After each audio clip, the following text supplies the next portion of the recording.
rin po ng Pantawid Pamilyang Pilipino Program o 4Ps ang mga buntis at mga inang nagpapa-breastfeed. Inaprobahan niya ni Pangulong Bongbong Marcos kasunod ng pulong niya kasama ang NEDA, DSWD, DOH at iba pang ahensya.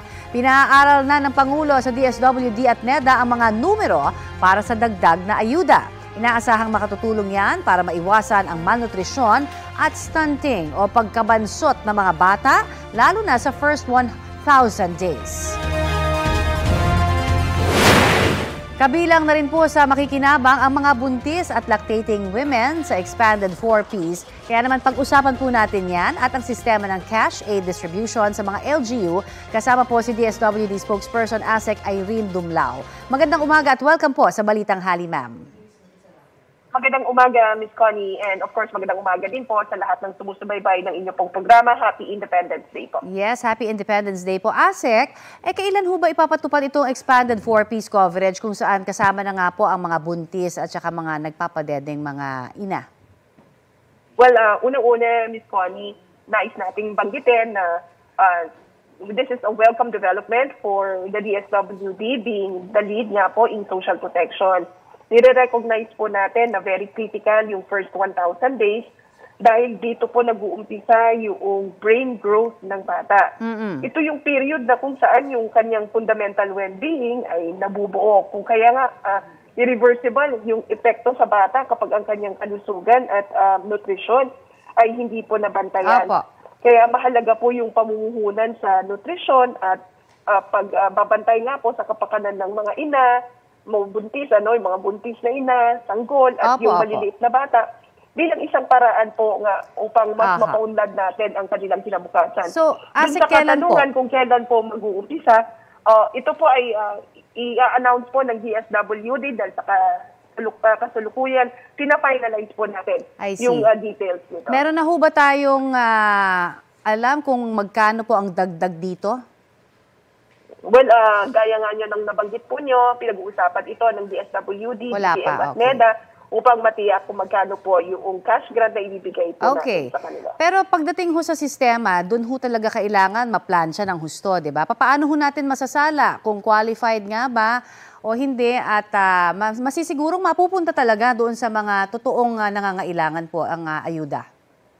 Well, ang 4Ps program naman po, yung ating National Program Management Office, may ginagamit tayong beneficiary system na kung saan natutukoy natin kung sino yung mga miyembro ng isang household at nasasala natin kung sino po yung mga household na merong buntis at sino po yung may mga anak na 0 to 2 years old.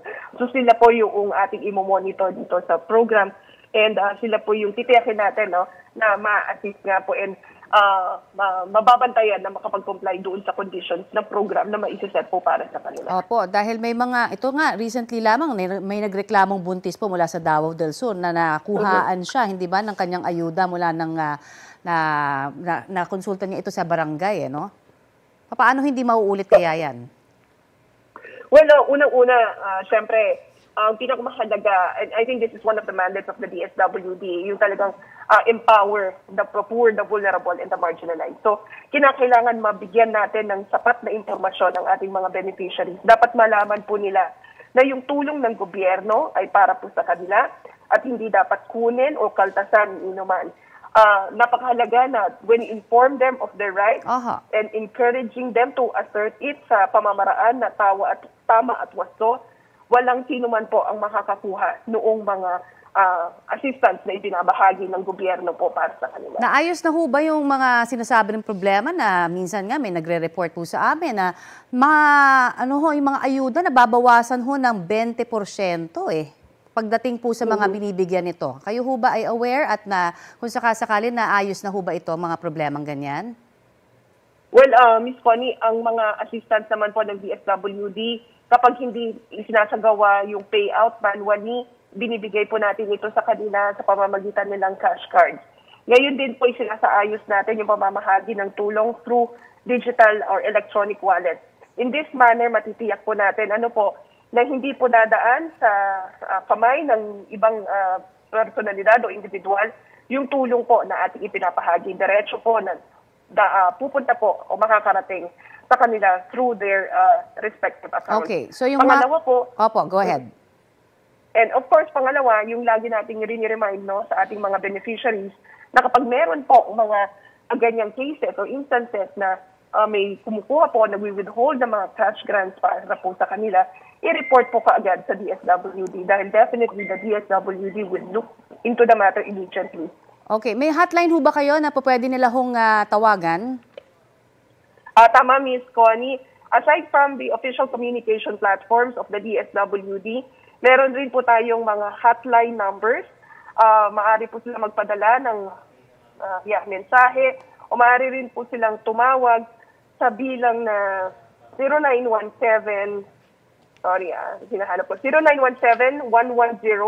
0917-110-5686 o 0917-827-2543 o sa numerong 0919-911-6200. So maaari po sila magpadala ng mensahe through this platform. Maraming salamat po sa inyong oras na ibinigay sa amin sa Balitang Hali.